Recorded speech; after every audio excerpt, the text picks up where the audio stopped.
Hello，大家好。今次揀嘅題目咧就係2026年啦，DSE 咧 Maths 啦，MC 第12條，一條咧關於咧 plane geometry 平面幾何嘅題目。嗱，睇睇咧題目啦，問啲咩啦？嗱，俾咗圖我哋啦。Which of the following must be true？以下4項邊一項一定係啱咧？咁當然啦，睇翻個圖咧去做嘢啦。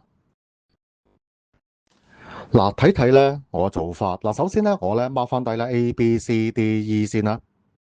然之後啦 ，angle 個 BAE 咧加 angle 個 AED 咧係得90度加90度啦，係得180度。所以啦 ，AB 同 ED 咧係平衡啦。理由就係 interior angle supplementary 同旁內角互補啦。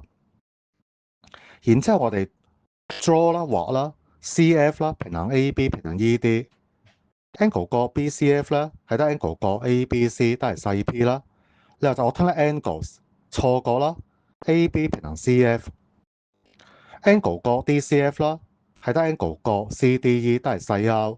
理由就我聽咧 angles 錯過啦 ED 平衡 CF 啦。所以啦 angle 個 BCF 啦加 angle 個 DCF 咧係得 angle 個 BCD。換句話講咧，細 p 加細 r 咧係得細 q 啦。答案係 C。